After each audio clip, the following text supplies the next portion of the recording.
2021. Bon, الزهر هاني على بالكم بحكايته حنا رانا حكيناها على الزهر هاني. Il a été limogé soi-disant pour une affaire qui est liée à une fourniture à une question d'importation de matériel et de fourniture donc pour l'activité catering à l'Algérie. C'est un marché de même pas 80 quelques milliers de dollars, même pas 100 000 dollars. Khoroto, c'est juste un prétexte. C'était un prétexte pour le PDG d'Algérie ou le ministre des Transports parce que Tebboune voulait absolument se débarrasser de l'Azhar Hani. Parce que, qui est l'histoire? Parce que l'Azhar Hani et le PDG d'Algérie, ils ont décidé avec Gerrad de faire des vols spéciaux et des vols de rapatriement sans l'aval et sans l'aval définitif et officiel de Abdelmajid Tebboune. En plus, Abdelmajid Tebboune voulait se débarrasser des deux ministres qui lui disaient non et qui résistaient à ce méga projet ou à la réalisation telle que les Chinois le voulaient de ce grand projet, tel projet d'Al-Hamdani, tel port de Al-Hamdani. l'Azhar Hani limogé le 9 janvier 2021, au Farouk Chiali, le remaniement gouvernemental le 21 février 2021, Tebboune et Hanna Menou Hafzou, où il fait place Kamal Nasri, qui est l'ancien ministre de l'Habitat et du Logement entre janvier 2020 et février 2021 et qui était l'ancien secrétaire général aussi du ministère de l'Habitat et du Logement et qui est l'un des membres les plus actifs du clan de Tebboune.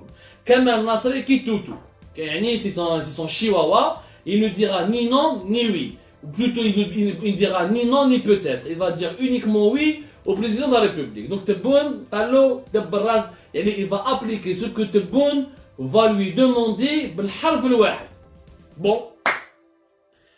Farouk Chiali out, l'Azhar Hani out, les Chinois vont Tebboune a dit oui aux Chinois, il reste donc juste la formulation officielle, la conclusion de cet accord. Nous sommes dans une situation dangereuse, ya jma. Les hadd al-an, rien d'officiel n'a été encore décidé. Mais nous tirons l'asba, rien d'officiel. Officieusement ça a été décidé, mais il n'y a pas encore la signature officielle du protocole entre les autorités chinoises et les autorités algériennes. Il y a le corona, l'épidémie de la Covid-19, ou le morf Tebboune et son absence sur la scène politique a retardé ce projet, ce méga projet. Finalement, c'est un mal pour un bien. Le projet, s'il se réalise tel qu'il a été négocié avec les Chinois, راح ندخلوا في مصيبة كبيرة parce que 1 le coût il est très élevé, 2 on n'a aucune garantie que nous allons le rentabiliser au bout de 25 ans ou de 30 ans. L'Algérie n'exporte pas beaucoup de choses excepté les hydrocarbures, nous n'avons pas une économie diversifiée, nous n'avons pas la capacité, nous n'avons pas d'industrie manufacturière, nous n'avons pas une production agricole élevée.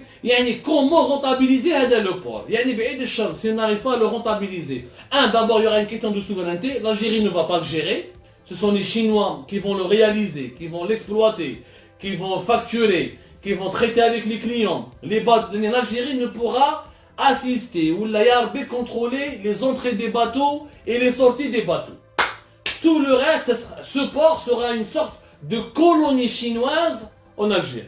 Ça sera une parce que c'est le terme qui s'impose, puisque l'État algérien n'aura aucun droit de regard.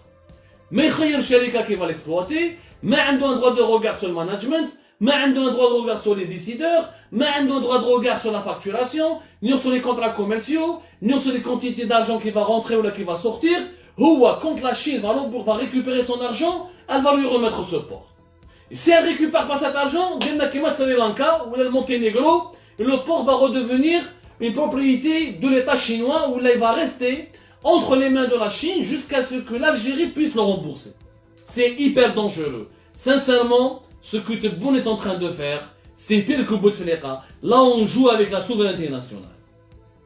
En toute honnêteté, là, on est en train de jouer avec la souveraineté nationale. Yakhouya, l'investissement, on est tous d'accord. La création d'emplois, on est tous d'accord. La création de richesse, on est tous d'accord. Moi, je suis le premier, là, je suis un libéral. Je suis un libéral. Je suis un libéral. Moi, je suis pour le libéralisme absolu. Je ne sais pas socialisme, je ne sais aucune économie de planification. Moi, je suis pour le libéralisme absolu. Le libéralisme ne signifie pas le colonialisme, ne signifie pas l'impérialisme. Le libéralisme, l'État est un régulateur. Tout ce qui se trouve sur le territoire national doit rester sur le contrôle de l'État algérien. que les Chinois veulent exploiter ce port. Ok, mais c'est à l'État algérien de faire un appel d'offres et de contrôler la société, de sélectionner la société chinoise qui veut l'exploiter et de contrôler les activités de cette société chinoise. Ce n'est pas à la Chine de choisir elle-même la société qui doit gérer le port qui se trouve sur le territoire algérien. Même dans les pays les plus libéraux, ça n'existe pas. واللي داروا هذا كما قلت لكم واللي داروا هذو لي كونطرا وهذو لي زاكور مع لا شين راحوا راهم دوكا في كما يقول لك اليوم راهم في مصيبه راهم في 60 داهيه كما يقولوا في مصر وروحوا شوفوا بك لو كا encore une fois du Sri Lanka et du Monténégro au risque de me répéter mais في الاعاده افاده هذه الاولى دو كاين ان بروبليم دو سورفاكتوراسيون كبير في البور هذا 3,5 milliards de dollars mais c'est pas possible. Ce n'est pas possible qu'un port aussi grand puisse coûter, aussi grand soit-il, puisse coûter autant d'argent. Là, qui chauffe tous les ports qui ont été réalisés. Nous chauffe le Maroc, Tangimed. Tangimed, en ce moment, il fait partie des 20 plus grands ports du monde. C'est pratiquement l'un des plus importants ports de la Méditerranée. Donc Tangimed 1 et Tangimed 2. Tangimed il a commencé en 2009 pratiquement. Regarde, entre le Tangimed 2, réellement tout le projet, 2003 et 2017, il n'a pas dépassé les 3 milliards de dollars. Ou d'ailleurs pratiquement deux ports, Tangimed 1 et Tangimed 2. Le premier projet, Tangimed 1, il a coûté plus exactement 1 milliard de dollars. Et le deuxième projet, qui était le projet 1 milliard d'euros plutôt, on va calculer en euros. Et le deuxième projet, qui est le projet de Tangimed 2, c'était 1,3 milliard d'euros. Donc, le Maroc a dépensé 2,3 milliards d'euros. Il prévoit de continuer de terminer les dépenses jusqu'en 2025 en complétant la facture avec 3 milliards de dollars, 3 milliards de dollars, l'équivalent de 3,8 ou 3,7 milliards d'euros pour terminer tout ce qui était prévu depuis 2003 dans le cadre de Tangimed. Des travaux d'extension, des nouveaux terminaux, des zones offshore, des zones de logistique, Tangimed Tech, ils ont voulu même faire une zone pour les startups, etc. Et c'est un projet hyper ambitieux. Tangimed 1, il est déjà rentable. C'est ce que vous devez savoir. J'ai été à Tanger, où j'ai vu le Tanger. Enfin, Tangimed, c'est un complexe de 3 ports. Voilà, qui est le port passager, qui est le port routier, ou qui est le port Tangimed 2, qui est le port spécialement pour les conteneurs, les marchandises, et tout ce qui est activité économique. 2004, ou classe 2004, 2007, 2016. Voilà, 2004, 2007, 2016. Il y a eu 3 étapes dans la construction de ce complexe. Mais Tangimed, il est déjà rentable. Tangimed, il ramène de l'argent au Maroc. Le Maroc a gagné beaucoup d'argent avec ça.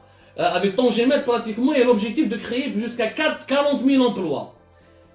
Tangimed est une réussite à la Kulli. Alors, toute la presse internationale parle de Tangimed et de la réussite de Tangimed. J'ai été à Tangimed et on a vu comment il a donné du boom économique au Maroc. Le Maroc. Tous les autres, parce que on ne va pas parler que du Maroc, parce que parler du Maroc uniquement, ça blesse la sensibilité ou la susceptibilité de certains Algériens. Je vous les 4 ou les 5 derniers grands projets en ce moment dans le monde, mais cache un port qui a été réalisé à 3 milliards de dollars. Nous regardons par exemple l'un des derniers projets, le Nigeria. Le Nigeria a lancé en 2018 les travaux de construction d'un grand port qui sera considéré parmi les plus grands ports en Afrique, pratiquement le deuxième morceau de Tangimed. Il sera ça s'appelle le nouveau port de Lekki.